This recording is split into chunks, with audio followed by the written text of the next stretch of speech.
I'm of the generation that I was like this little kid when the Kung Fu explosion hit in the 70s, where they were showing all these Kung Fu films all the time for about 2 years. And then the craze kind of died down, but it was kept alive in the late 70s and through a lot of the 80s in the grindhouses and the ghetto theaters and stuff. And I'd go down there to see them. And so it's just like, it's been like, to me, I think it's one of the greatest genres of cinema that ever existed, all right? But, for people who didn't grow up with, Hong Kong cinema, now they saw Crouching Tiger, Hidden Dragon. Not only do they like it, not only do they get a nice, soft introduction to this genre, all right, it's done something else. It's given them an appetite. They want to see more of it. They think it blew their minds, so they want to see more of it. Now they have more of an appetite. So it's like, well, if you like Crouching Tiger, Hidden Dragon, you'll love Iron Monkey.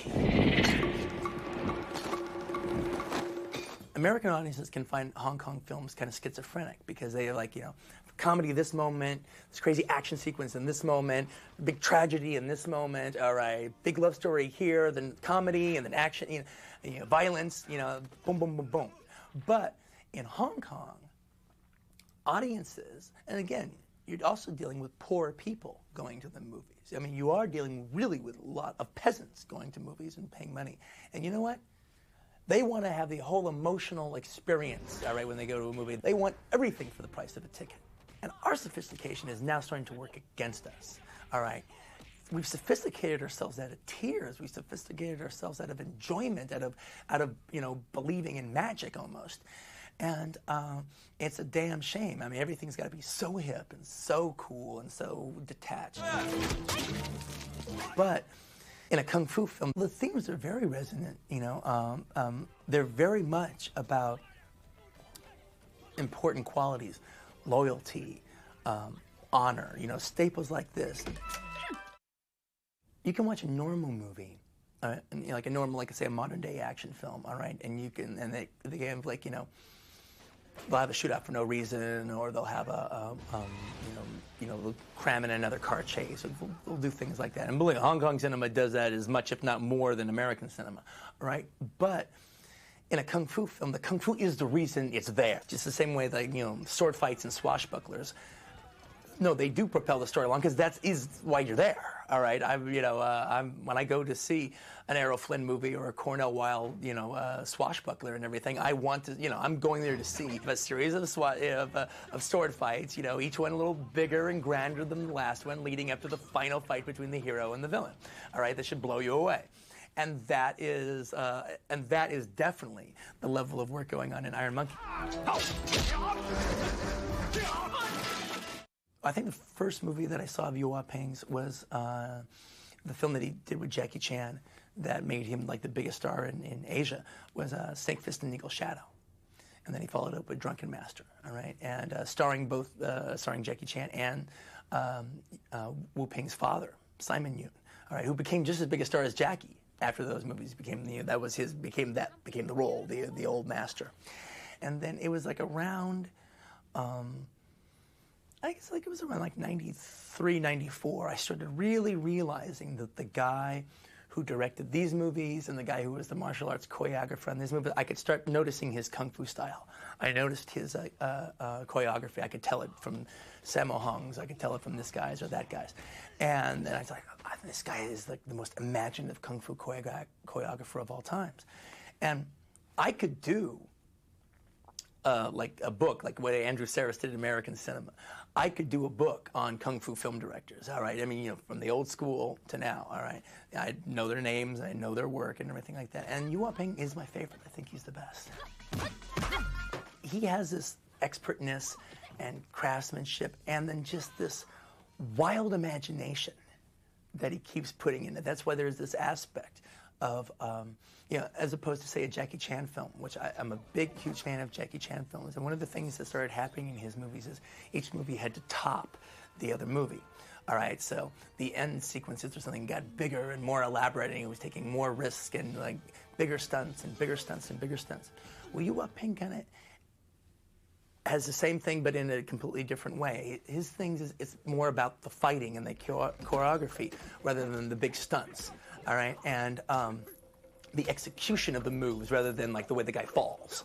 And then Donnie Yen is just terrific. I've seen a zillion of his movies, and it's really neat because he's a protege of Yu Ping's, and he's done a bunch of films with him, Drunken Tai Chi.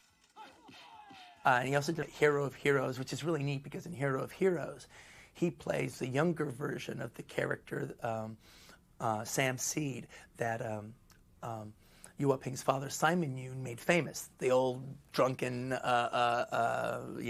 bum-looking, irascible master.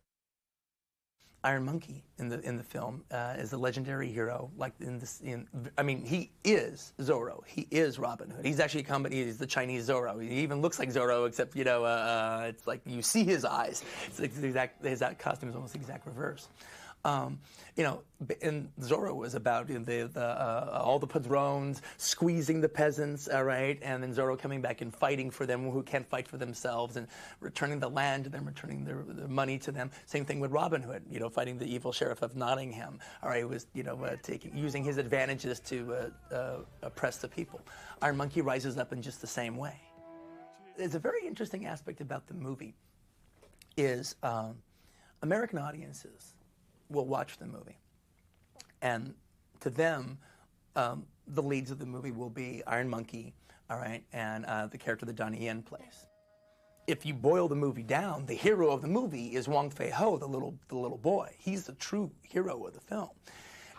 He's a real fellow. He's considered like the most legendary hero of China as far as their folklore is concerned and their history. Even though he died in the 20s, he came into our century. He's like this legendary character, and so it was like a real revisionist aspect of the movie of let's see the early adventures of Wong Fei-ho. Let's see his father. See who his first teacher was. Let's see his adventures as a young man.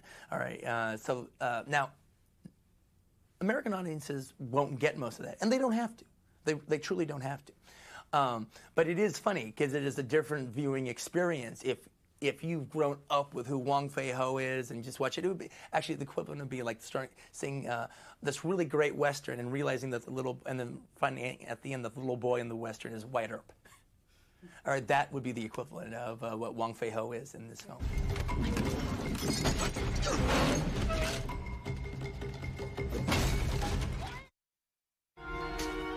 I think Jean Wang, right, plays Miss Orchid in the film, and she's really cool. She took over the Auntie May character in Once Upon a Time in China 4, who's the female lead, and carried it on through 4, 5, and 6. And she actually has my favorite fight in Iron Monkey, the scene where she fights the monks. All right, and then she gets the sleeping powder thrown on her. And then the little boy, young Wong Fei-ho, jumps in and joins the fight. That's actually my favorite fight scene in the film. Actually, I think it's really cool. I do this festival in Austin where I show films from my film print collection, and when I show them, I'll show 30 movies. All right, it gets all written about on the internet, and all of a sudden, maybe 6 of those movies, no one's ever heard of before, and they get really good response. Maybe this old blaxploitation movie over here, and this kung fu film over here, and this Italian horror film over there, and all of a sudden, bang! Now 500,000 people are reading the internet, and now they're looking for those movies and want to see them, and all of a sudden now they start getting a little, and I'm not talking about the whole world. I'm not talking about even the regular mainstream, suburban America. But for the big film fans, all of a sudden now, these movies are officially on the map. So now to see it kind of come back after, these last few years, after loving it forever, all right, it's just so cool.